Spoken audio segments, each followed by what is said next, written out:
시련을 딛고 시작하는 새로운 출발.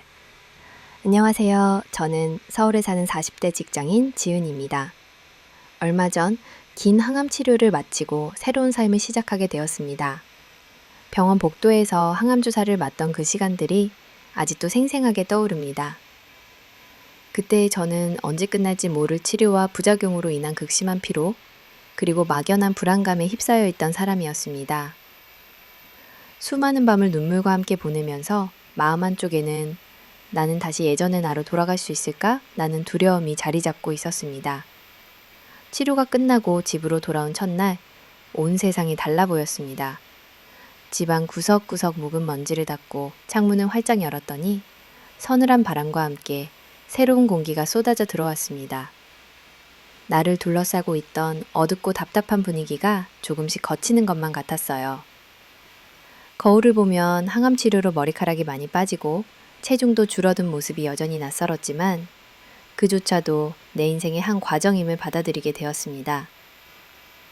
병을 이겨낸 후 저에게 가장 큰 변화가 있다면 바로 나 자신을 사랑하는 법을 배웠다는 것입니다. 이전에는 일과 가족 그리고 남의 시선을 더 중요하게 생각하며 정작 제 자신을 돌보는 시간을 거의 내지 못했어요.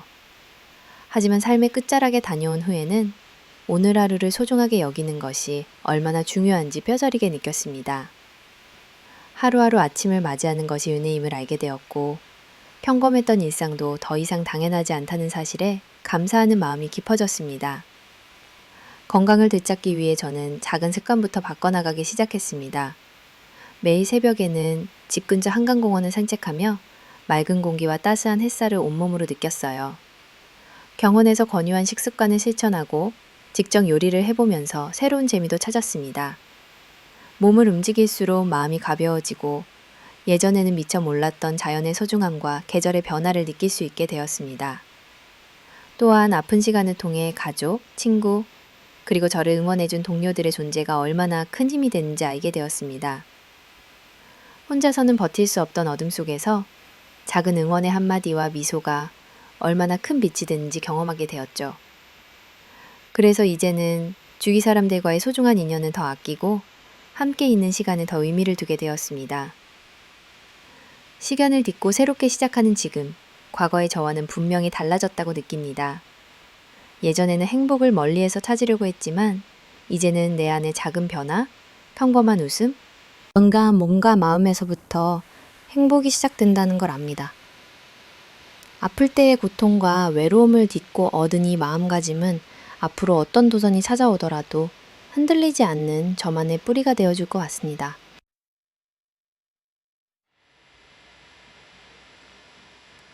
파란만장했던 어린 시절, 저의 어린 시절을 떠올리면 아직도 가슴 한쪽이 먹먹해집니다.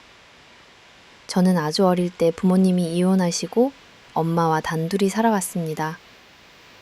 주변 또래 친구들은 엄마, 아빠와 함께 저녁 식탁을 둘러싸고 웃으며 이야기하는 평범한 일상이 익숙했지만 저에게는 늘 엄마의 그림자만 따라다녔습니다. 집안 정제 형편은 항상 빠듯했고 명절이나 특별한 날에도 별다른 선물이나 잔치는 없었습니다. 하지만 그럴 때마다 엄마는 지은아, 엄마가 있어서 우리가 서로 의지가 되니까 이 세상 그 어떤 것보다 값진 거란다 라며 저를 다독여 주셨습니다. 그런 엄마의 말이 나중에는 저에게 커다란 힘이 되었습니다. 또래 친구들 사이에서 저는 늘 조용하고 소심한 아이, 때때로 어른스럽다는 소리를 듣는 아이였습니다. 어머니께서 낮에는 가게에서 일하고 밤에도 재고 정리를 하실 때 저는 집 청소나 설거지, 간단한 요리를 도맡아 하며 엄마를 도왔습니다. 시간이 지날수록 저는 점점 더 어른처럼 생각하고 감정을 숨기고 스스로를 다독이는 법을 배워야 했습니다. 하지만 그런 어려움 속에서도 엄마의 존재, 그리고 엄마의 사랑이 저에게 유일한 울타리였습니다. 엄마는 아무리 힘들어도 항상 웃음을 잃지 않으시려 했으며 저 앞에서는 절대 약한 모습을 보이지 않으려고 무던히 애쓰셨습니다. 그러한 모습을 보며 저는 고난은 언젠가 지나갈 것이고 그 끝에는 단단한 내가 있을 거야 라고 스스로 위로하곤 했습니다. 그리고 시간이 흘러 엄마의 작은 가게가 동네 사람들의 사랑을 받으며 조금씩 자리를 잡아가자 저희 모녀의 삶에도 소소한 여유가 찾아왔습니다. 처음으로 엄마와 단둘이 여행을 가본 날, 강가에 앉아 엄마와 마주보며 웃었던 순간은 평생 잊을 수 없는 소중한 추억이 되었습니다. 엄마께서 혼자 힘으로 저를 키우며 가게를 운영하셨기 때문에 저는 어릴 때부터 집안일과 엄마의 고단함을 몸소 느끼며 자랐습니다. 학교를 마치고 돌아오면 늘 빈집이 저를 반겨주었고 따뜻한 밥 대신 식탁 위에 올려진 찬밥과 메모가 있었습니다. 지은아, 오늘도 늦는다. 밥 챙겨 먹고 숙제 꼭 해. 사랑해. 이런 짧은 메모 한 장에도 어린 마음이 조금이나마 위로를 받았습니다. 뜻밖의 인연.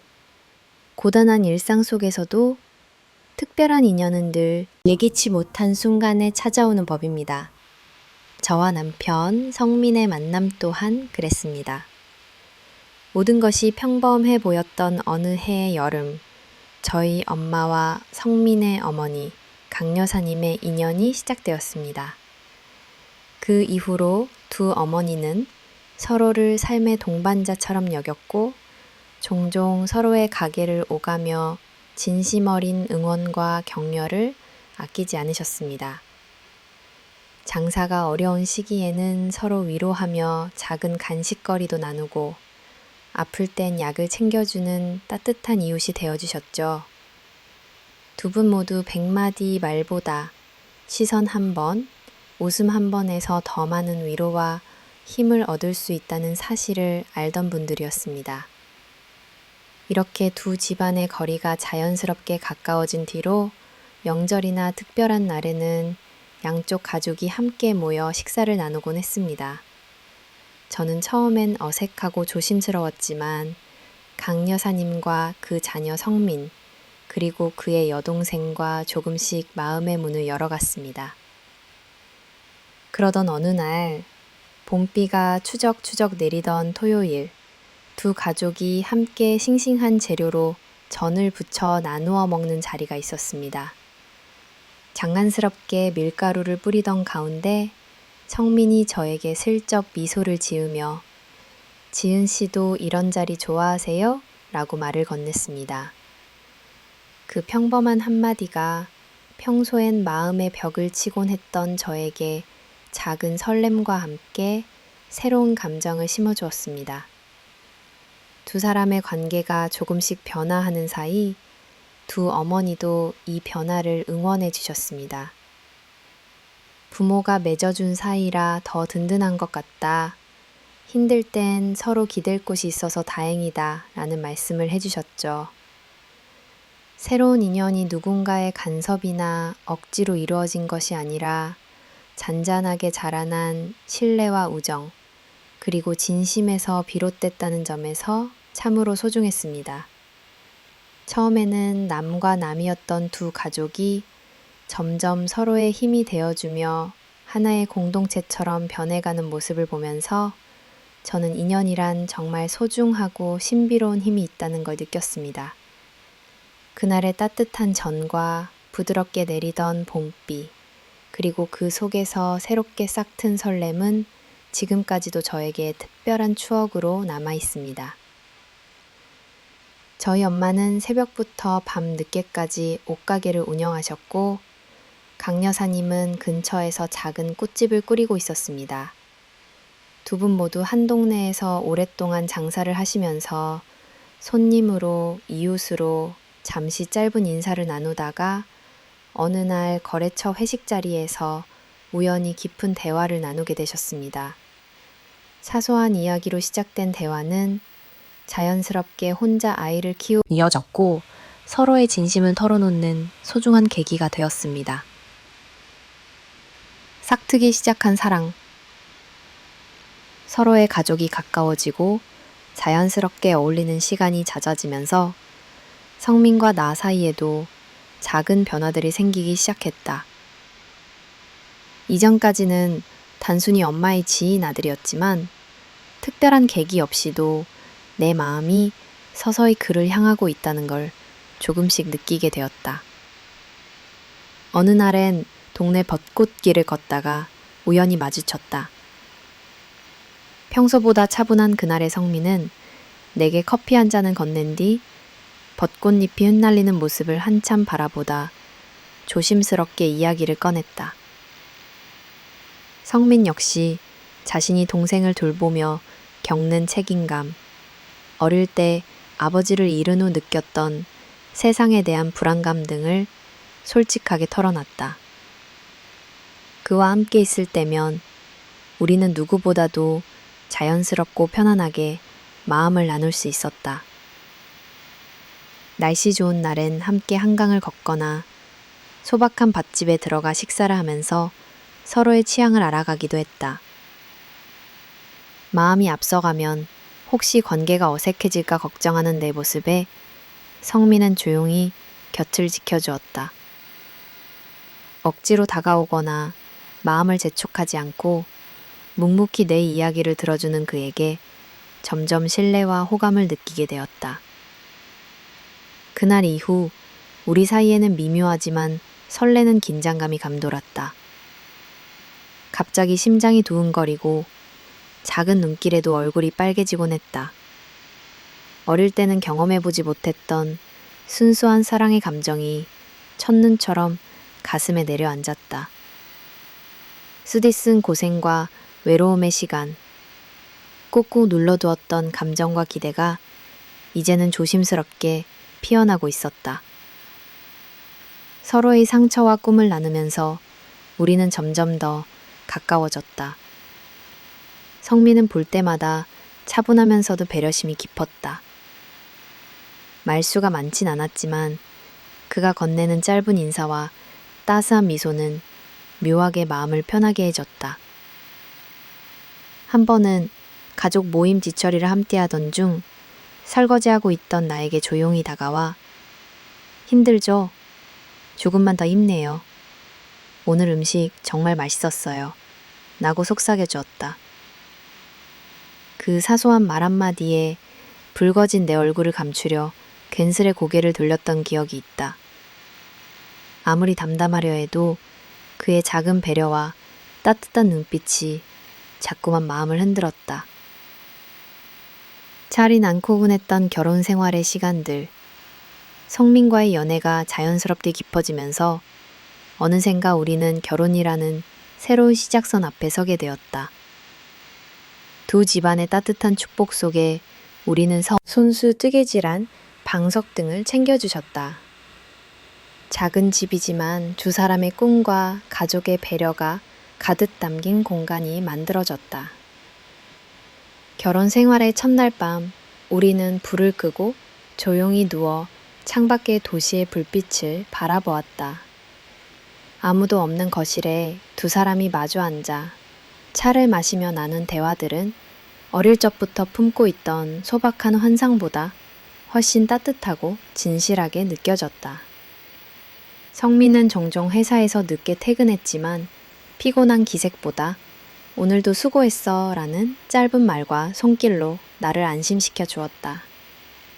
나는 퇴근 후 시장에 들러 싱싱한 채소와 고기, 과일을 사오고 매일 저녁만큼은 꼭 둘만의 식사를 만들려고 노력했다. 작고 소소한 일상이지만 그 속에서 우리는 점점 더 가까워졌다. 첫눈이 내리던 겨울밤, 우리는 작은 난로에 불을 붙이고 거실 한복판에 담요를 펼쳐 앉아 영화 한 편을 보면서 서로의 어깨에 기대 잠들곤 했다. 시간이 지나 집안에 조금씩 우리의 물건들이 쌓여가면서 이 공간도 단순한 거주지가 아닌 우리의 추억이 새겨진 보금자리가 되어갔다. 명절이면 두 집이 모두 모여 시끌벅적하게 밥상을 차렸다. 나와 시누이가 떡국을 끓이고 엄마는 김치전을 부쳤으며 시어머니는 모두의 건강을 생각해 미역국에 더 많은 해조류를 넣었다. 성민은 설거지 담당이었는데 장난스럽게 물을 튀기다 내가 소리를 지르면 미안해 하며 아이처럼 익살스럽게 웃곤 했다. 한 해의 시작과 끝을 가족과 함께 보낼 수 있는 행운이 내게 있다는 사실이 무척 고마웠다. 물론 완벽한 신혼집은 아니었다. 한 번은 나도 모르게 집안일에 지쳐버린 날이 있었다. 직장 일도 바쁜 와중에 집에서 매일 식사를 챙기고 청소까지 하려니 나도 모르게 불평이 쌓였다. 어느 저녁 무뚝뚝한 말 한마디에 둘 사이에 잠깐의 냉기가 흘렀다. 그때 성민은 내 손을 잡고 우리 그냥 한 번에 다 잘하려 하지 말고 같이 천천히 배워가자. 내가 힘들 땐 나도 힘이 되어주고 싶어. 라고 말했다. 그 말에 미안함과 고마움이 동시에 밀려왔고 그 후로는 크고 작은 일들을 분담하며 서로의 삶을 조금 더 이해하게 되었다. 주말이면 손잡고 한강 공원을 걷거나 동네에서 유명한 칼국수 집에서 따뜻한 점심을 나누었다. 비 오는 날에는 집에 틀어박혀 함께 책을 읽고 음악을 들으며 시간을 보냈다. 둘 모두 주말에만큼은 최대한 휴식을 즐기기 위해 스마트폰도 멀리했다. 어느 순간 함께하는 공기와 침묵마저 서로에게 편안함이 부모님도 예전보다 여유가 생기셨고 시누이도 새로운 직장을 구해 웃는 날이 늘었다. 엄마는 종종 집에 들러 나에게 새로운 요리법을 알려주거나 성민의 셔츠 단추를 달아주며 이 집이 이렇게 단란해 보일 줄 몰랐다 라고 말씀하셨다. 집안 구석구석 엄마와 시어머니의 손길이 닿아 있었고 우리 부부는 소중한 전부를 어깨너머로 배워가며 더 성숙해질 수 있었다.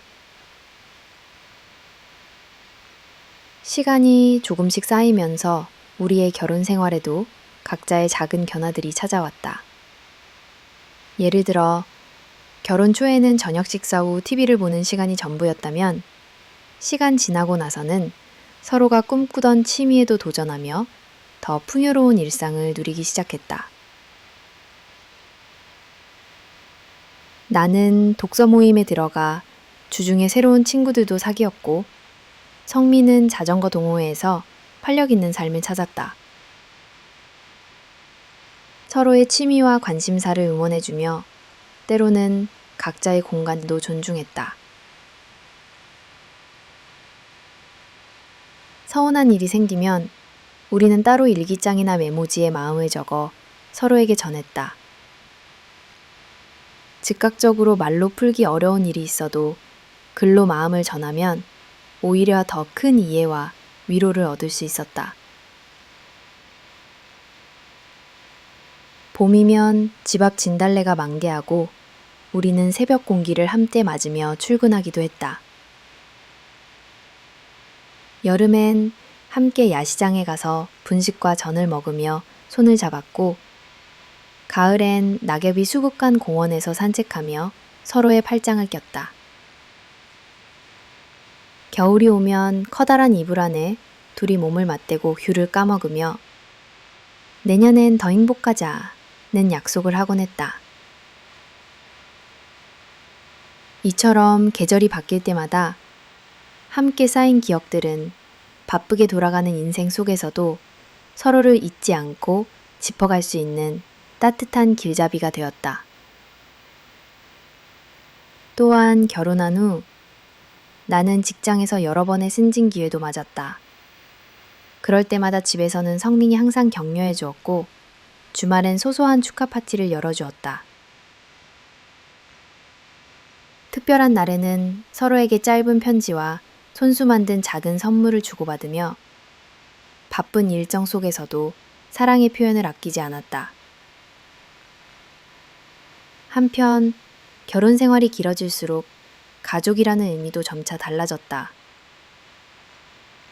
생계를 함께 꾸려가는 동반자일 뿐 아니라 기쁨과 슬픔, 두려움과 용기를 나눌 수 있는 진정한 친구가 되어간다는 걸 우리 부부는 서로를 통해 배웠다.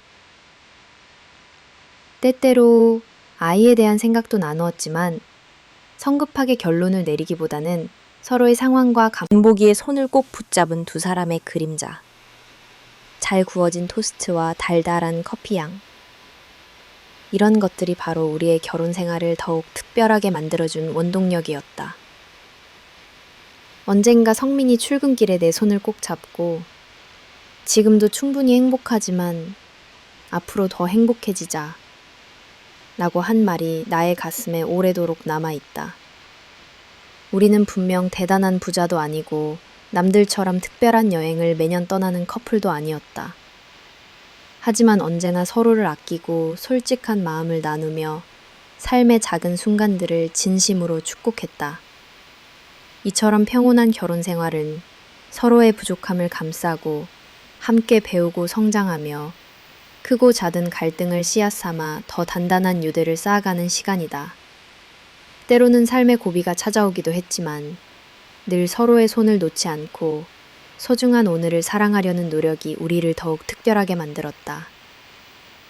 시간이 흐를수록 세월의 자국이 천천히 얼굴과 손 위에 남았지만 우리 부부의 추억과 믿음은 더욱 단단해졌다. 어쩌면 지금 이 평범하고 평온한 나날이 내 생의 가장 아름다운 시절임을 나는 잘 알고 있다. 이처럼 찬찬히 쌓여온 우리의 결혼 생활은 삶이 주는 선물이고 앞으로 다가올 어떤 어려움 속에서도 우리가 함께라면 두렵지 않다는 믿음을 심어주었다. 그리고 오늘도 서로를 바라보며 감사할 수 있음에 나는 다시 한번 이 소박한 일상의 깊은 행복을 느낀다.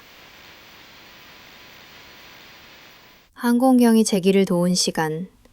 결혼 후 나는 시댁 가족들과 점차 친밀해졌다. 특히 시누이 유나는 가족 안에서 그 몫이 결코 가볍지 않았다. 유나는 성민보다 3살 위였고 어릴 때부터 가족을 위해 희생하며 책임감을 크게 느끼며 살아온 단듯한 사람이었다. 그러나 세상이라는 파도는 누구에게나 늘 예기치 못한 시련을 안겨주듯 그녀도 갑작스레 어려움에 직면했다. 유나는 결혼 초에는 나름 안정된 회계회사에 다니고 있었으나 아이가 아프게 되면서 퇴직을 결정해야만 했다. 남편과의 관계도 점차 소원해지더니 결국 이혼이라는 아픔으로 이어졌다. 어렵게 얻은 자유는 달콤하지 않았다. 이후 그는 아이를 홀로 키우며 고군분투했다. 자존심 강하고 당당하던 시누이도 점점 말수가 줄고 그 밝던 얼굴은 늘 피곤과 근심이 그늘지기 일쑤였다. 무엇보다 재취업이 너무나 어려웠다. 긴 공백기와 중년 여성이라는 현실적 장벽은 생각보다 크고 냉정했다. 한때 사랑했던 남편조차 양육비를 제때 보내지 않으면서 모든 생활의 무게는 온전히 유나의 어깨에만 남았다. 그런 그녀를 가까이에서 지켜보는 나는 마음이 무거웠다. 시어머니와 성민은 처음엔 안타까움 속에 걱정만 할 뿐 실제로 해결책을 찾기 위해 나서지는 못했다. 유나 본인도 자존심이 강해 쉽게 도움을 청하지 않았다. 가족 모임에서도 일자리 알아보고 있어 괜찮아질 거야 라고만 했지만 그 목소리는 늘 한 톤 낮았다. 그러던 어느 날 친정 엄마가 조용히 내게 말했다. 유나 씨가 힘들어 보여서 마음이 쓰인다. 혹시 우리 가게 측에 회계 담당이나 주변 사무실에 자리가 나면 추천해 줄 수 있지 않을까? 나 역시 오래 고민했기에 엄마의 제안을 진심으로 받아들였다. 얼마 후 엄마가 오랜 거래처 중 한 곳의 대표와 사적으로 대화할 기회가 있었다. 그 사무실은 회계 보조 및 사무 관리를 맡길 성실한 직원을 구하고 있었고 내 친정엄마는 조심스럽게 유나를 추천했다. 이력서와 간단한 면접이 이어졌다. 유나는 매번 자신이 자격 부족일 것이라며 두려워했다. 나는 언니, 누구보다 책임감 있고 똑똑하니 반드시 잘해낼 수 있다고 응원했다. 집에서 실무서와 컴퓨터 프로그램을 함께 복습하며 용기를 북돋아주려 노력했다. 드디어 첫 출근 날이 되었다. 유나는 평소보다 더 단정한 옷차림으로 문 앞에 섰다. 그날 이후 시누이의 일상에는 작은 변화가 시작됐다. 업무는 결코 쉽지 않았다. 오랫동안 가정에 머물렀던 만큼 적응이 필요했고 주변 동료들과도 처음엔 조금 어색했다. 하지만 팀장님과 직원들은 성실함과 꼼꼼함을 높이 평가했고 시간이 흐르자 유나의 진가가 점점 드러났다. 처음 급여 명세표를 받아들었을 때 유나는 나를 보며 환하게 웃었다. 네 덕분이야. 정말 고마워. 나는 짧은 한마디에 그동안의 망설임과 두려움이 씻겨 내려가는 듯했다. 이후 유나는 아이를 위해 조금씩 작은 희망과 꿈에 다시 도전했다. 퇴근 후에는 야간 강좌를 들으며 회계 자격증 취득도 준비했고 챙긴 급여의 일부로 아이에게 예쁜 신발을 사주며 자그마한 행복을 찾았다. 가끔은 퇴근길에 우리 집에 들러 따뜻한 저녁을 나누기도 했다. 그는 자신의 어려움을 더는 숨기지 않았다. 내게도 엄마에게도 성민에게도 자신의 고민이나 소소한 기쁨을 조금은 털어놓기 시작했다. 이 경험은 우리 가족 모두에게 작지 않은 의미를 남겼다. 첫째, 시어머니는 겉으론 강하게 보였지만 내면의 상처와 걱정이 컸다. 딸이 사회에서 다시 설 수 있다는 믿음이 생기자 집안 분위기도 한결 밝아졌다. 그동안 걱정 속에 조심스레 감추던 고민도 이제는 식탁 위에서 자연스레 또한 누나에게 무심했던 과거를 반성했다. 어느 저녁 식사 후 그는 내게 말했다. 누나가 다시 웃는 것 같아서 마음이 놓여. 네가 없었다면 가족 모두 그냥 걱정만 하면서도 아무것도 못했을 거야. 그러나 이 과정이 모두 순탄한 것만은 아니었다. 처음 시누이 재취업 이야기가 나오자 일부 가족은 체면이나 남의 집 식구에게 신세진다는 이유로 내색을 하기도 했다. 남편 역시 혹시 추천 잘못돼서 누나 곤란하면 오히려 더 힘든데 라며 염려한 적도 있다. 때로는 유나 스스로도 또 실패할까 걱정해 밤잠을 설치거나 나이 들어 다시 일한다는 게 이렇게 힘든 줄 몰랐어 라고 하소연했다. 그럴 때마다 나는 유나의 자존감을 지키려 세심하게 배려했다. 밥상 앞에서는 일을 주제로 먼저 화제를 꺼내지 않았고 대신 좋았던 일, 아이와의 이야기, 살가운 소소한 하루의 발견을 자연스럽게 이야기했다. 작은 고민 하나도 들어주며 혼자가 아니다. 지금의 시간은 반드시 지나간다는 믿음을 전했다. 시어머니도 나중에는 오히려 솔선수범해 딸 자식이 다시 일어나줘서 고마울 뿐이라고 말하며 유나의 아이를 돌봐주고 시장일까지 도와주었고 가족 모두 서로 한 걸음씩 더 다가갔다. 유나는 근무 2년 만에 정직원 전환에 성공했다. 어느새 연말 사무실 팀장님이 요즘 회사 분위기가 확 달라졌다며 유나 덕분에 모두가 한결 꼼꼼해지고 아늑한 기운이 돈다고 칭찬하기도 했다. 유나는 가족 식사 자리에서 처음으로 나 회사에서 인정받은 것 같아. 예전엔 늘 아파서 방황하던 아이가 이렇게 용기를 내도록 만들어준 것도 다 가족 덕분이야 라고 솔직히 말했다. 그 순간 모든 가족이 박수로 축하해 주었고 나는 조용히 그 손길을 맞잡았다. 사실 내게도 이 경험이 뜻밖의 깨달음을 안겨주었다. 때묻지 않은 도움도 때로는 세상에서 필요로 하는 실질적 연결이 되어야 진정한 힘이 된다. 내가 한 일은 단지 중간 다리를 놓아준 것뿐이었지만 그 다리를 스스로 건너간 유나의 용기와 노력이 없었다면 불가능했다는 것도 배웠다. 서로 도와 성장할 때 가족 모두의 행복이 커진다는 평범한 진리를 우리는 직접 겪으며 마음 깊이 새길 수 있었다. 이 과정은 내 결혼 생활에서도 색다른 자부심과 책임감을 심어주었다.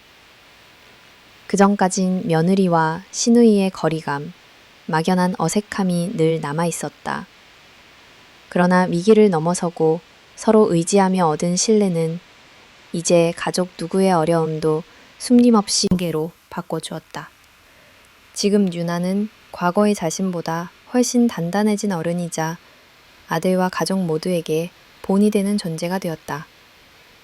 나도 그 곁에서, 힘든 순간 곁에서 힘이 되어줄 수 있었던 사실에 큰 보람과 감사함을 느낀다. 인생의 가장 어두운 밤을 지나 새벽이 찾아오듯 누구에게나 다시 시작할 수 있는 삶의 기회는 온다고 믿는다. 유나의 이야기, 그리고 그 곁을 지켜준 우리 가족의 따스한 연대는 오래도록 내 마음속에서 잔잔한 기적처럼 남아있다. 가정 안의 숨은 파도. 시간이 흐르며 두 가족은 예전보다 더 깊이 얽히기 시작했다. 평범한 명절의 만남, 함께한 소소한 식사 자리, 상호 도움이 오가는 사소한 일들은 언뜻 보면 평화로워 보였고, 나는 결혼 후 늘 이 조심스런 균형이 오래오래 이어지기를 바랐다. 그러나 가족이란 어쩌면 서로에게 기대하고 은연중에 요구하는 바가 쌓이기 마련이다. 갈등의 불씨는 뜻밖에도 엄마의 변화에서 시작되었다. 오랜 세월 억척스럽게 살아오셨던 내 친정어머니는 마침내 몸과 마음에 여유를 찾고자 자신의 옷가게를 오래된 직원에게 넘기기로 결정했다. 처음엔 소식 자체가 반갑기도 했다. 이제 엄마도 편하게 살 권리가 있지. 나도 앞으로 더 자주 엄마를 챙기고 싶어.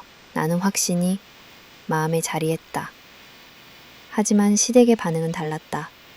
특히 시어머니 강여사와 남편 성민은 한동안 말없이 침묵하거나 불만 섞인 표정으로 이야기를 흘리곤 했다. 어느 날 성민이 불쑥 내게 물었다.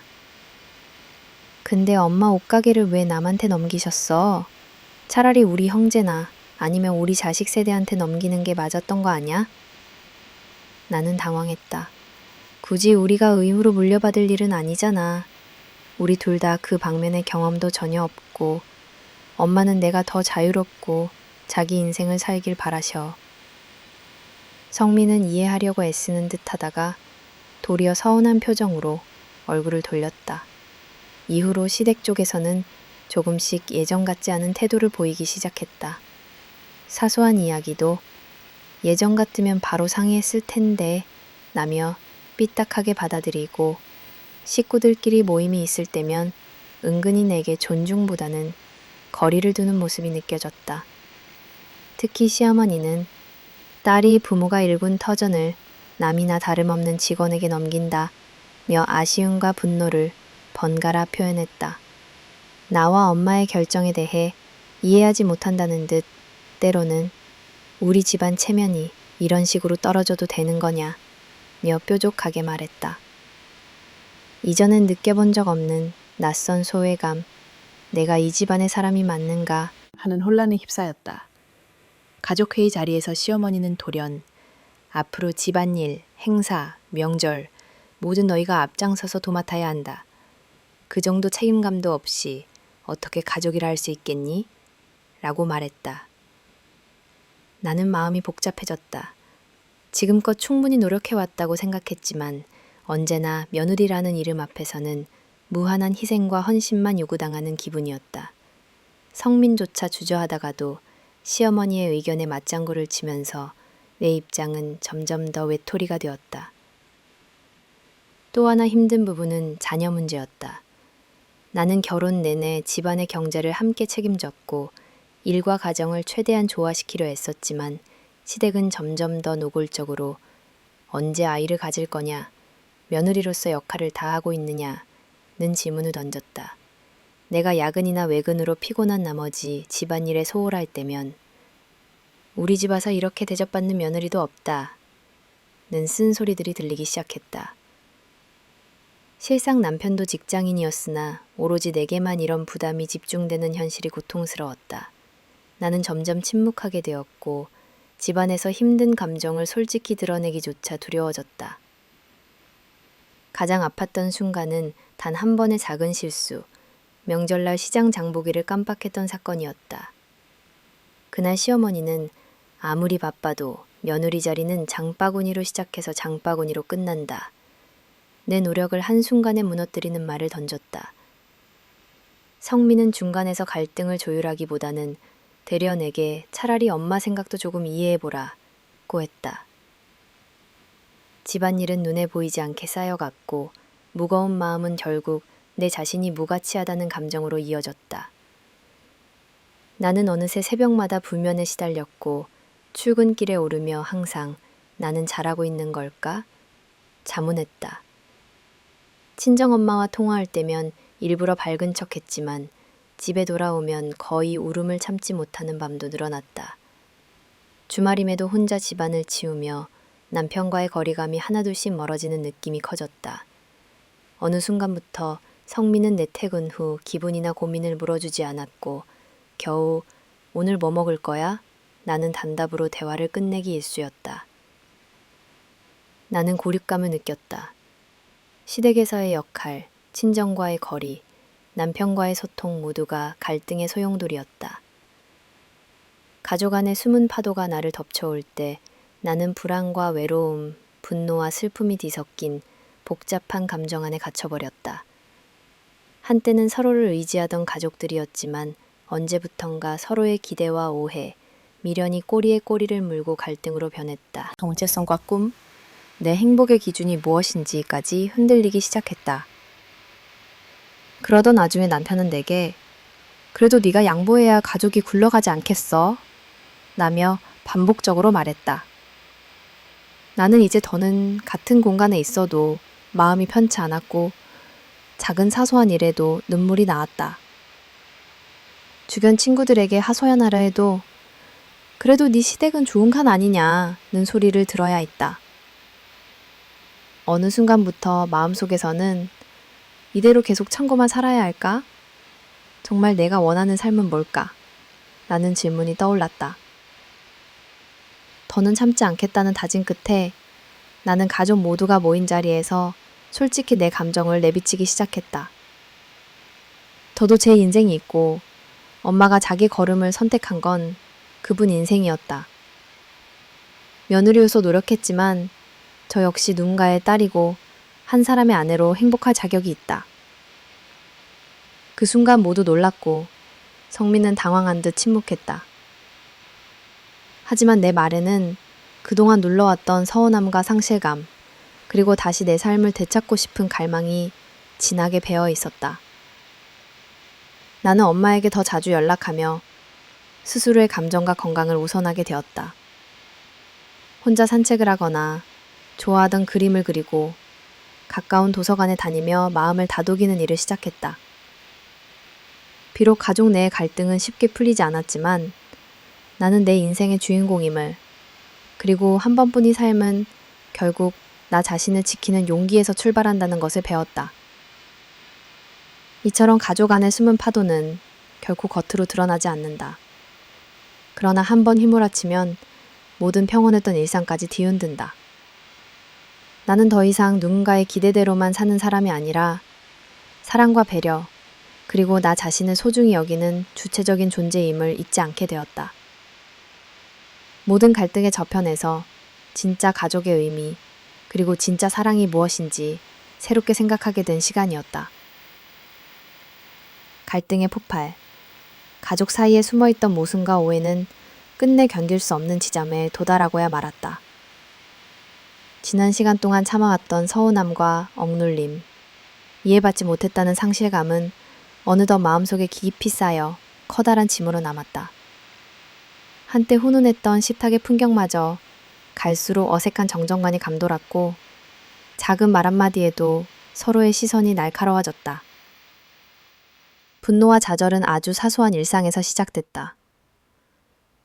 어느 주말 저녁, 평소처럼 가족들이 시댁에서 모여 식사를 하던 중 시어머니의 질문이 불씨가 되었다. 지은아, 이번 명절 음식 준비는 네가 전부 맡아야겠지?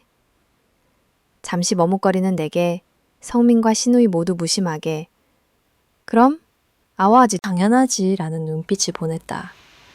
저떨 요즘 회사가 너무 바쁘고 체력도 붙이는데요. 라고 솔직히 털어놓으려 하자 시어머니는 단호하게 잘랐다. 직장은 핑계다. 며느리는 그런 거 다 감당하는 자리야. 순간 속에 쌓인 참았던 감정들이 한꺼번에 치밀어 올랐다. 나는 그동안 직장과 집안일을 병행하며 최선을 다해왔다. 경제적 책임까지 짊어졌지만 인정과 존중 대신 늘 새로운 요구와 지적만이 돌아왔다. 성린 또한 내 편은 들어주지 않았다. 언젠가부터 그는 어머니의 뜻에 따라 조용히 침묵하거나 내게만 양보를 강요하기 시작했다. 그날 밤 집으로 돌아와 성민과의 언쟁은 가지지 않았다. 도대체 왜 나만 희생해야 하는데 네 가족들은 왜 내가 힘든 건 아무도 이해해주지 않아? 성민은 짧게 한숨을 쉬고 넌 너무 자기 주장만 해. 우리도 우리 방식이 있다고 라고 말했다. 거실에 앉아있던 시어머니는 내 대화에 귀를 기울이다. 그래, 네가 우리 집에 들어와서 받은 게 얼만데. 가족이란 게 다 그런 거다. 며느리는 한 집안 중심을 잡아야 하는 법이고 그런 만큼 네가 참아야겠지 라며 나를 몰아붙였다. 이후로 시댁 식구들은 내게 점점 더 많은 희생과 헌신을 강요했다. 명절 준비, 가족 행사, 가족 모임 장소 예약과 정리, 아이 돌봄, 심지어 시어머니 친구의 행사까지 내 역할이 늘어났다. 그들의 요구는 더는 상식적이지 않았다. 내 건강이 나빠지기 시작해 병원 진료를 받고 돌아오는 날에도 그 정도 아픈 건 누구나 견딜 수 있어 라는 말을 들었다. 점점 내 몸과 마음은 부서져 갔다. 결정적으로 내가 위장에 심각한 통증을 겪고 검진에서 위암 초기 진단을 받았을 때조차도 시댁은 나를 걱정하기보다 병원비는 어떻게 할 거냐, 네가 일을 쉬면 생활이 얼마나 힘들어질 텐데 라는 경제 문제만을 걱정했다. 상처받은 내 모습에 친정엄마는 눈물을 흘리면서도 내게 힘을 내라 독려했다. 하지만 그조차도 미안했고 마음 둘 곳 없는 외로움이 몰려왔다. 성인은 거듭 어쩔 수 없는 일이라며 나의 감정 소모는 사치라고 밀어붙였다. 그제야 나는 그가 내 남편이 아닌 한 집안의 아들로만 살아가고 있음을 또렷하게 느꼈다. 진짜 폭발은 병간호와 경제적 부담, 친정엄마가 내 편에서 직접 나서기 시작하면서부터다. 위양수술 후 일상에 복귀하지 못하는 나를 돌보러 친정엄마는 자주 집에 오셨다. 시어머니는 일을 몹시 못마땅해 했고 이 집에 왜 남의 식구가 이렇게 오래 붙어 있는 거냐 면전에서 나를 시어머니는 엄마에게 쓴소리를 했다. 나는 더 참지 않았다. 제 병을 돌봐주시는 건 당연한 거예요. 이 집에 들어올 땐 서로 도우며 살겠다 하지 않았어요? 그런데 아플 땐 가족이 아닌 사람처럼 대하시는 게 정말 서럽습니다. 분위기는 일순간 냉각됐다. 성민도 이젠 너무하는 거 아니냐며 아내와 친정을 향해 감정을 드러냈고 결국 집안은 둘로 쪼개졌다. 시댁에서는 너를 우리 가족으로 받아들이려고 얼마나 애썼는지 네가 몰라서 그렇다 는 말을 반복했다. 시누이와 시어머니, 성민까지 모두 내게 등을 돌렸다. 친정엄마는 이젠 더는 딸을 힘들게 놔두지 않을 거다. 지은아, 네 건강과 행복을 위해 이 선택을 따라야 한다. 고 선언했다. 갈등은 일상뿐 아니라 사회적으로도 파문을 일으켰다. 시어머니가 다니던 지역단체에 소문을 내기 시작했고 나는 주변 이웃에게서도 눈총을 받게 되었다. 평생 가장 중요하게 여겼던 가족이라는 틀, 그 신뢰와 소속감이 하루아침에 무너져 내리는 걸 지켜봐야 했다. 그 무렵 나는 일기를 쓰며 마음을 다잡았다. 왜 나는 늘 참아야만 가족으로 인정받는 걸까? 아픈 나도 한 인간이고 아내이기 전에 딸이자 여성이고 내 꿈과 내 삶의 가치가 소중한데. 잠 못 이루는 밤이 이어졌고 자주 못받친 울음이 터졌다. 그러나 깊은 어둠 속에서도 나를 일으켜 세운 건 나 자신을 연민하고 싶지 않다는 마지막 자존심이었다. 결국 나는 선택했다. 병간호와 경제적 압박, 무관심과 모멸 사이에서 떠오른 변론은 이 가정에서의 내 행복은 더는 없다. 는 것이었다. 나는 성민과 시댁에 내린 결론을 차분히 알렸다. 이제 그만하시죠. 저도 더는 집안의 짐, 누구의 희생양이 되고 싶지 않아요. 저는 저 자신을 돌보며 저 나름대로의 삶을 살겠습니다. 돌이킬 수 없는 결정 앞에서 가족 모두는 침묵했다. 그 후 친정엄마와 함께 새 삶을 준비하며 나는 집을 떠날 결심을 굳혔다. 나의 병이 얼마나 고통스러웠는지, 외로움이 얼마나 깊었는지 돌아보며 그래도 나를 믿고 응원한 단 한 명, 엄마의 품에서 다시 힘을 얻었다. 갈등의 폭풍은 모든 결박을 망가뜨렸지만 덕분에 나는 더 이상 누군가의 기대 속 괴로운 며느리가 아니라 스스로를 돌보고 사랑하게 된 독립적인 인간으로 거듭날 수 있었다. 그리고 문을 닫고 나서야 깨달았다. 가족이라는 이름으로 강요당한 침묵과 인내, 거기에 깃든 억울함과 슬픔을 세상의 어떤 폭풍도 나의 마음과 자유, 그리고 한 번뿐인 내 인생보다 더 소중할 수 없다는 것을 온몸으로 실감하며 나는 다시 희망의 씨앗을 심었다. 긴장이 고조되는 시간, 한동안 소강 상태였던 듯했던 가족 내 불협화음은 언제부턴가 다시 짙은 그림자를 들이우기 시작했다. 관계의 표면은 조용하고 평온해 보였지만 그 바닥엔 말로 다하지 못한 오해와 실망, 그리고 점점 견고해지는 벽이 존재했다. 처음에는 작은 짜증과 서운함, 일상적인 감정 교류의 부족에서 시작된 일들이 시간이 흐를수록 숨겨진 갈등을 더욱 키웠다. 시댁의 기대와 현실의 간극, 결혼 초만 해도 내 역할에 대해 명확한 기준이 없었다. 하지만 시간이 흐를수록 시댁에서는 점점 더 내게 많은 것을 요구했다. 특별히 명절이나 가족 모임, 중요한 집안 행사 때마다 네가 이제 집안의 큰 일꾼이다. 우리 집은 며느리가 중심을 잡아야 한다. 라는 말이 유난히 자주 들렸다. 시어머니는 일을 분담하기보다 늘 내가 알아서 챙기길 바랐다. 작은 실수에도 며느리가 그 정도는 해줘야지 라는 눈총이 어색하지 않을 만큼 나는 어느새 이 집안의 숨은 기둥이 되어 있었다. 직장과 가사, 양쪽의 부담 문제는 내가 직장에서도 인정받는 위치로 성장했다는 점이었다. 몇 번의 승진 소식이 집에 전해질 때마다 남편과 시댁은 겉으로는 축하했지만 이내 이제 애는 언제 가질 거냐, 이제 엄마 노릇, 며느리 노릇, 설마 등한시하려 드는 건 아니지? 라는 말이 꼬리를 물었다. 시누이조차도 지은 씨 사회생활도 중요하지만 엄마 역할도 생각해야 돼요. 라며 은근한 압력을 더했다. 출산 압박과 내 정체성. 나는 여전히 임신을 계획하거나 준비할 여유조차 없었다. 몸이 자주 아팠고 불면증과 스트레스, 과로가 쌓여 병원 신세를 지는 날이 잦았다. 그런 내게 가장 민감하게 다가오는 건 왜 아직도 아이가 없냐, 혹시 일부러 미루는 건 아닌지 하는 노골적인 질문이었다. 어느 순간부터는 저녁 가족 식사 자리조차 부담스럽고 피로하게 느껴졌다. 차라리 혼자 조용히 시간을 보내고 싶었지만 한 가정의 며느리, 성민의 아내로서 결코 피할 수 없는 자리들이었다. 남편과의 거리, 점점 커지는 침묵. 같은 집에 살아도 성민은 예전과 달랐다. 결혼 초반 달콤하고 배려심 깊던 남편은 일을 핑계로 집에 더 늦게 들어오거나 화를 내지 않아도 대화에서 점점 부드러움이 사라졌다.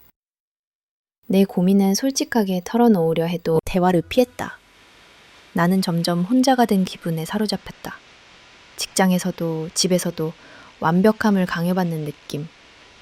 나는 두 곳 모두에서 최선을 다하려 했지만 항상 어딘가 모자라고 부족하다는 자기 검열만 남았다. 중요한 회의에서 실수라도 하면 신경이 집안일에 쏠려 그런 것 아니냐는 상사의 지적. 반대로 집에서 간단한 집안일을 빼먹으면 직장 핑계에 가정은 등한시하냐는 시어머니의 지적이 이어졌다. 내 존재 자체가 부정당하는 느낌. 어디에도 온전히 나를 받아주는 공간이 없다는 추위가 엄습했다. 다른 가족들의 태도 변화. 가장 힘들었던 것은 시댁 가족들의 미묘한 시선과 웅성거림이었다.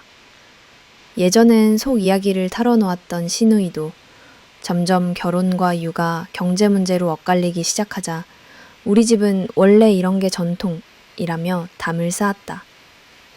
시어머니는 내 행동 하나하나를 예의주시했고 지금 시대가 달라졌다지만 며느리로서 예의는 지켜야 한다. 는 말을 끊임없이 반복했다. 나는 점점 대화가 줄어들었고 할 말이 생겨도 대부분 삼켜버렸다. 시댁을 방문하면 미묘한 긴장감 속에서 나 자신을 검열했다.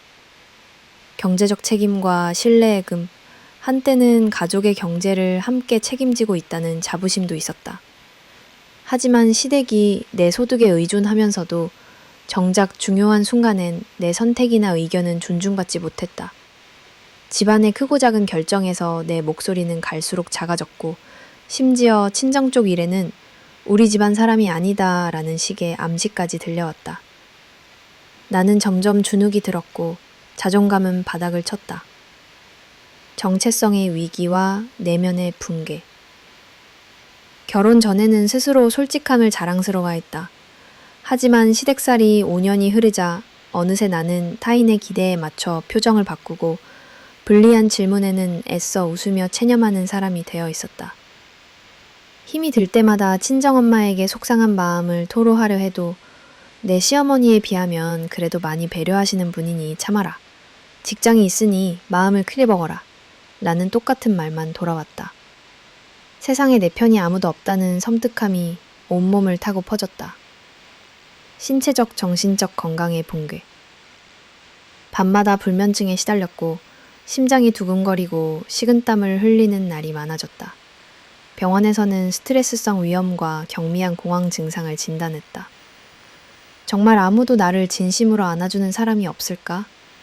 이런 생각이 들 때면 이유 없는 눈물이 쏟아졌고 거울 속 내 모습은 점점 낯설고 초라하게 느껴졌다. 주변의 오해와 소문, 시댁의 친지들, 동네, 이웃들조차 언젠가부터 내 행동을 풍문으로 떠들기 시작했다. 며느리님은 왜 아이를 안 가지지? 일이 더 중요한가 봐. 라는 뒷말이 들려오면 숨이 막혔다. 나는 점점 밖에서 만나는 사람들과도 거리를 두었다. 친정 쪽조차 내 고민을 깊이 헤아려 주지 않아 어디에서도 숨 쉴 틈을 찾을 수 없었다. 그럼에도 마지막 희망을 지키기 무너지고 싶지 않았다. 힘들 때마다 작은 일기장에 내 하루를 적고 퇴근길에 혼자 공원을 돌며 깊은 한숨을 내쉬었다. 나 자신을 위해서라도 아직은 포기하지 못해. 그런 다짐으로 하루하루를 버텼다. 그러나 긴장감은 극에 달했고 가족 간의 거리는 더욱 멀어졌다. 결국 천천히 쌓인 균열, 변화는 갑작스럽게 오는 게 아니었다. 은연중 반복된 지적, 차가운 시선, 단절된 대화, 소리 없이 커지는 오해와 요구. 내 삶은 마치 들끓다가 얼어붙은 바다처럼 표면은 고요해도 아래에선 거대한 파도가 일고 있었다. 이 모든 답답함 속에서 나는 스스로에게 다시 되물었다. 나는 왜, 무엇을 위해 이토록 많은 희생을 감내하고 있는가? 이 고민이 어느 날 결심으로 이어지기 전까지 나의 긴장은 절정의 불안과 두려움, 그리고 소망이 뒤섞인 채 끝없이 지속되고 있었다. 뜻밖의 충격, 병과 외로움. 평범하게만 보였던 일상이 한순간에 깨졌다.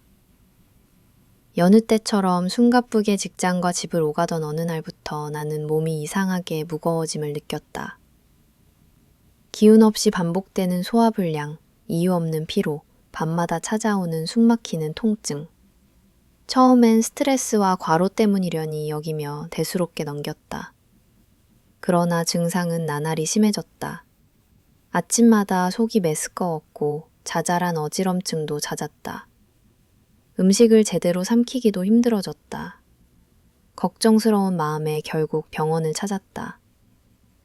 검사를 위해 긴 시간 대기실에 앉아있던 그날 초조함이 온몸을 타고 흘렀다. 담당 의사는 조심스럽게 내게 말했다. 정밀검사 결과 위암 초기 단계로 보입니다. 순간 숨이 막혔다. 내가 아닐 것 같던 이야기, TV 드라마에서나 보던 일이 내게 닥쳐왔다. 온몸이 얼어붙었고 눈앞이 흐려졌다. 머릿속엔 왜 하필 나야? 라는 생각뿐이었다. 나는 엉엉 울지도 소리를 지르지도 못했다. 그냥 의자에 가만히 앉아 이 모든 게 현실인가? 멍하니 창밖의 회색 하늘만 바라봤다. 태어나 처음 맛보는 공포와 무력감이었다. 못했다. 남편 성민에게 말씀하자 그는 잠시 놀란 눈빛을 보였으나 곧 계산적인 느낌의 침묵에 빠졌다. 우리 형편의 병원비는 그리고 너 일 못하면 불안과 두려움에 파묻힌 내게 남편의 첫 반응은 병원비와 돈이었다. 잠시도 괜찮냐라는 진심 어린 위로도 듣지 못했다. 시어머니와 시댁 가족에게 이야기를 전했을 때도 마찬가지였다. 아파서 집안일이 소홀해지면 우리도 힘들겠다. 회사도 쉬면 수입은 어떻게 할 거냐. 병원비는 엄마가 좀 도와줘야 할 테니 괜히 남의 집 살림 힘들게 만들지 말고. 날 위한 공감이나 걱정, 위로는 없었다. 오히려 내가 아픈 탓에 가족이 피해를 본다는 식의 이야기만 반복됐다. 친정 엄마만이 내 곁에서 뜨거운 눈물을 흘렸다. 지은아, 세상 아프지 마라. 엄마가 내 곁에 있어줄게. 엄마의 품에 안겨 처음으로 울음을 터뜨렸다. 소리내어 울고 나서야 내가 얼마나 오랫동안 참고 버텼는지, 내 마음이 얼마나 무너져 있었는지 실감할 수 있었다. 병에 대한 두려움보다도 이제는 내게 아무도 기댈 수 없는 사람이라는 절망감이 나를 더 깊이 짓눌렀다. 수술과 치료가 이어졌다. 입원실에서 보내는 밤은 끝없는 외로움과 두려움의 연속이었다. 수액을 맞은 팔, 삐걱거리는 병상, 창밖을 때리는 빗소리. 그 어떤 것도 나를 위로해주지 못했다.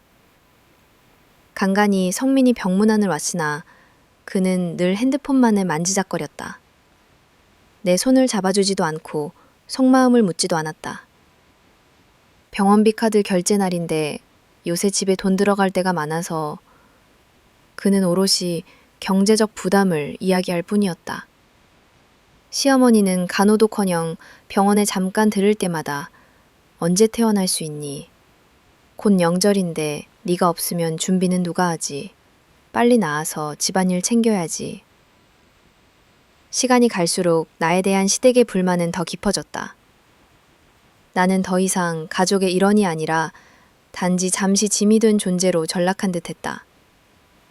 중병을 앓으며 비로소 진심이 드러나는 가족의 태도 앞에서 나는 더욱 외로워졌다.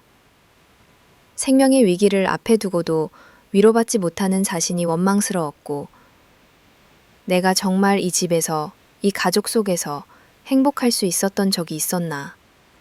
끊임없이 자문하게 되었다. 날이 갈수록 수술 부위의 통증은 덜해졌지만 마음의 상처는 점점 커졌다. 누군가가 병실을 지키는 새벽, 나 혼자 침대 가장자리에 웅크리고 앉아 오랜만에 일기를 펼쳤다. 나는 이제 어디에도 기댈 곳이 없다. 나는 그냥 참는 것 말고 내 인생을 사랑해 본 적이 있었나? 고요한 밤 눈물이 끝없이 흘렀다. 한편 친정엄마는 내 곁을 한시도 떠나지 않고 정성껏 간호했다. 매일 아침마다 말없이 손을 잡아주고 죽을 그려주었다. 아플 때야말로 얼마나 소중한지 알게 된다, 지은아. 내가 곁을 지킬 테니 두려워하지 마라. 엄마의 말 한마디, 눈길 한 번에 그나마 버틸 힘이 생겼다. 그런데도 시댁은 조금도 물러서지 않았다. 내가 조금이라도 건강이 나아 보이면 앞으로 집안 행사는 어떻게 할 건데 이제 몸이 괜찮아졌으면 다시 일도 하고 집안일까지 챙겨야지. 단 한 번의 위로조차 없었다. 병은 삶의 모든 균형을 깨어놓았고 가족이라는 이름을 가진 울타리는 실은 단단한 벽이었다. 내 인생의 가치가 오로지 남을 위해 존재해야만 한다는 것을 절감하는 순간이었다. 누구도 내 고통에 은밀히 공감하지 않았고 나는 철저히 고독한 환자가 되어갔다. 하루하루 내 존재가 사라지는 것 같았고 경실 통로를 따라 미끄러지는 희미한 발자국 소리만이 내 곁을 지켰다. 그러나 완전히 무너지고 싶은 순간에도 친정엄마는 내 곁을 지켰다. 지윤아, 사랑받으려고 애쓰지 마라. 네가 소중하니까 네 삶을 네 스스로 일으켜 세워야 한다. 그 한마디에 나는 아플 때 진정한 가족이 드러난다는, 그리고 상처와 외로움 속에 있어서도 자신을 돌보는 용기만이 나를 다시 일으킬 수 있다는 걸 비로소 깨닫게 되었다. 이 뜻밖의 병과 외로움, 삶의 끝에서 맞이한 절망은 결국 나를 성장시키는 또 다른 출발점이 되었다. 나는 퇴원 결정을 내리며 더 이상 가족의 희생양이 되지 않기로 조용히 다짐했다. 침묵의 시간, 말할 수 없던 괴로움과 분노, 그리고 단 한 번의 진실한 위로. 엄마의 품에서 나는 비로소 나답게 살아간다는 진정한 희망의 씨앗을 조용히 심기 시작했다. 깨달음과 선택. 나는 긴 암흑의 터널을 지나 마침내 한 줄기 빛을 마주했다. 병원 침실의 고요한 새벽. 오랫동안 눌러왔던 고통과 절망, 그리고 외로움이 미물처럼 밀려왔다. 누구를 위해 살아왔던가, 이토록 나 자신을 맞바꾼 삶의 끝엔 무엇이 남아있을까? 냉철한 질문 앞에서 나는 나 자신을 다시 바라보게 된다. 질병의 시간은 내게 극도의 무력함을 선사함과 동시에 내면 깊은 곳에서 끓어오르는 생의 본능을 일깨웠다. 누구도 나를 완전히 대신해 줄 수 없다는 진실. 인생의 마지막 장난에 하게 다가왔다. 몸이 조금씩 회복될 즈음 나는 더 이상 과거로 되돌아가지 않겠다고 다짐했다. 처음에는 힘을 내기 위해 요양도우미 고용을 결정했다. 친정엄마의 신중한 추천으로 시작한 일이었다.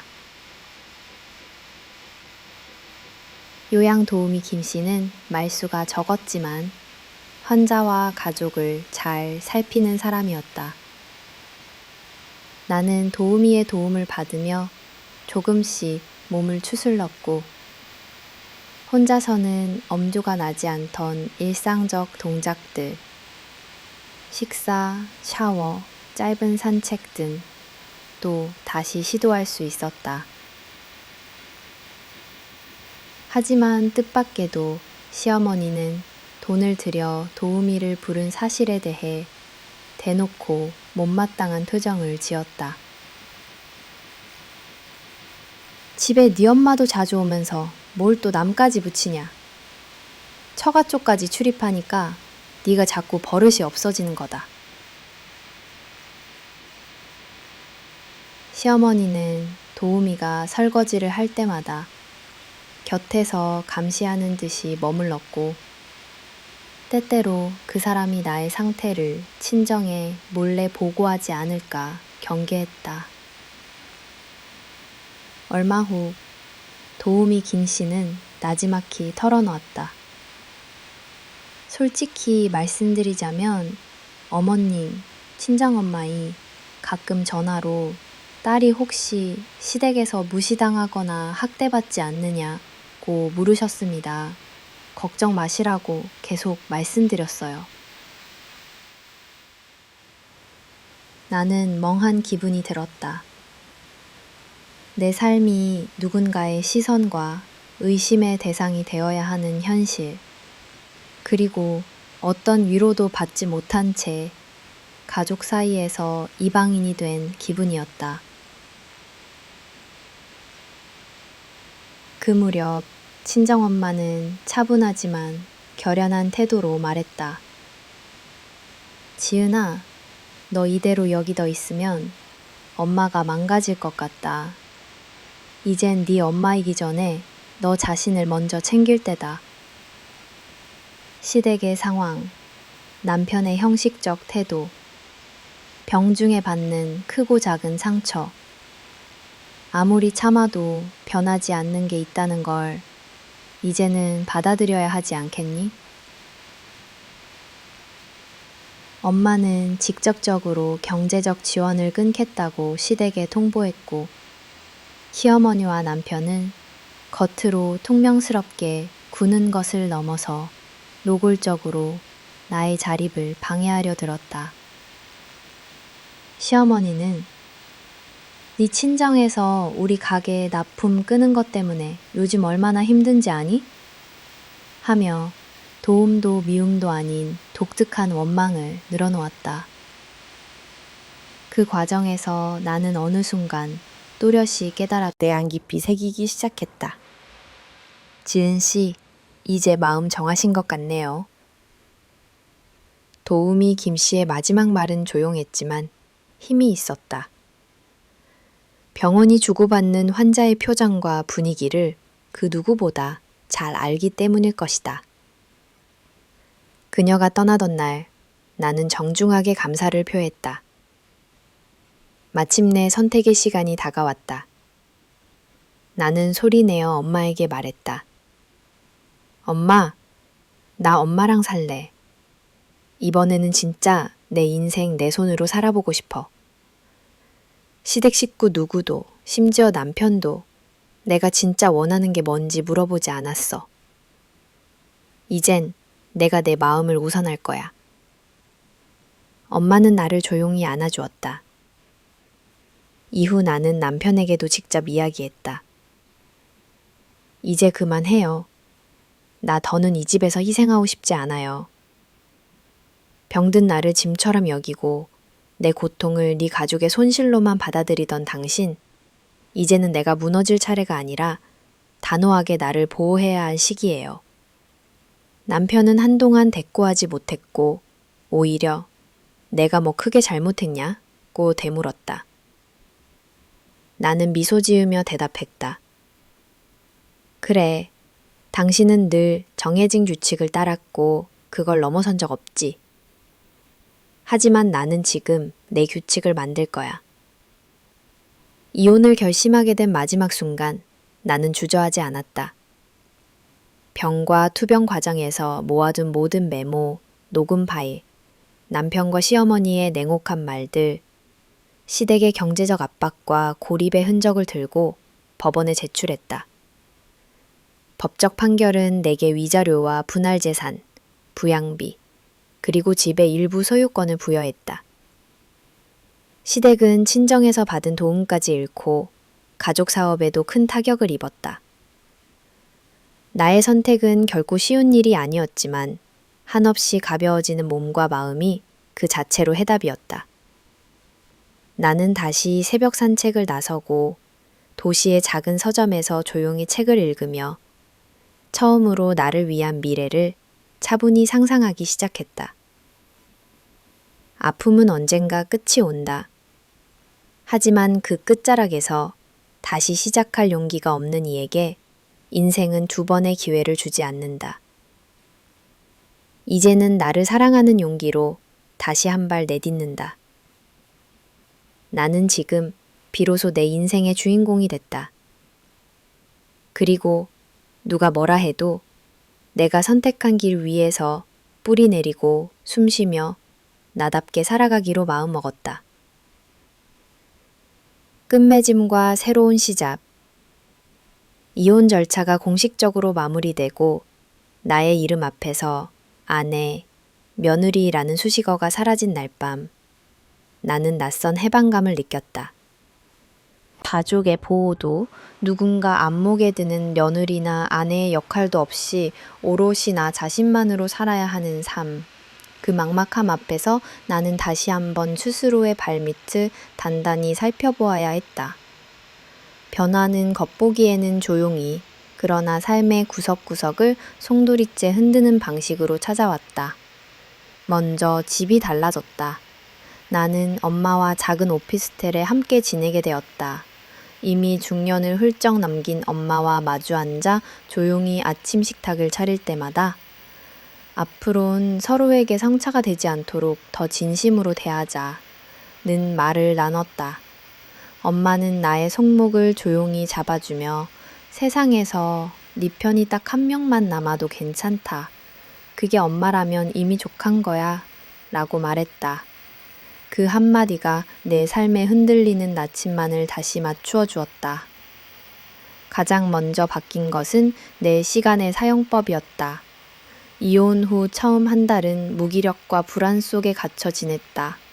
오랜만에 아무것도 강요하는 이 없는 하루를 마주하자 나는 습관적으로 시계만 바라보곤 했다. 이 시간에 전에는 집안일을 해야 했지, 이 무렵엔 시댁에 전화해야 했지.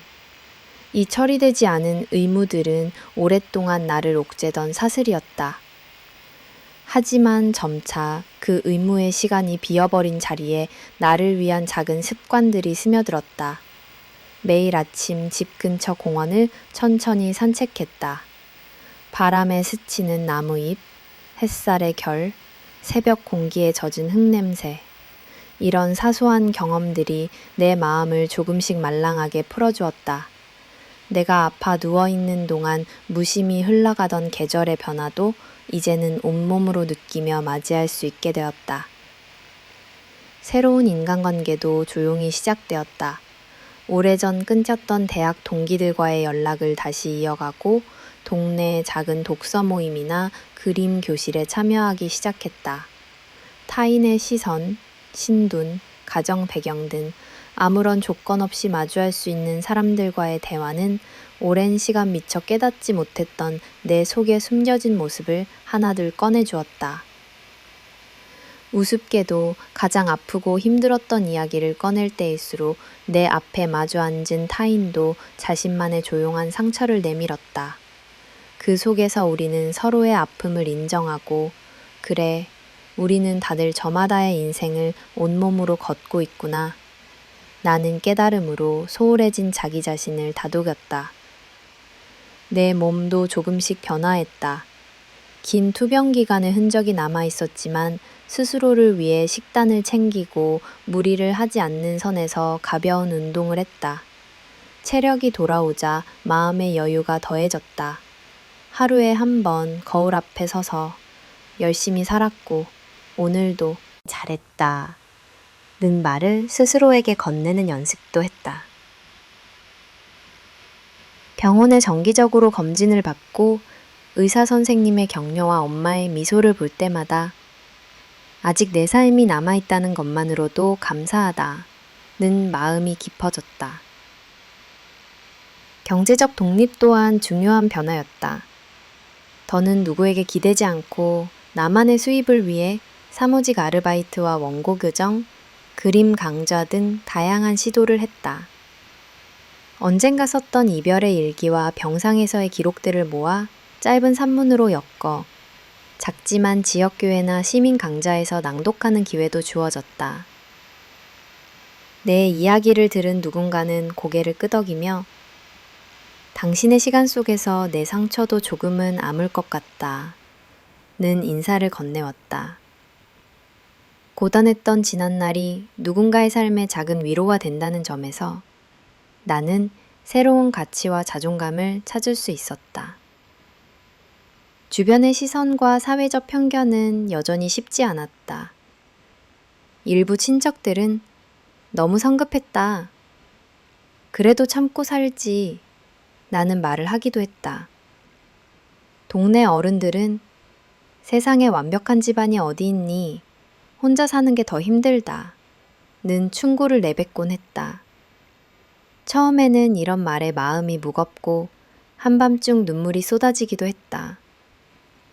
그러나 시간과 함께 나는 타인의 시선에 언제까지 흔들릴 수만은 없다는 현실을 받아들였다.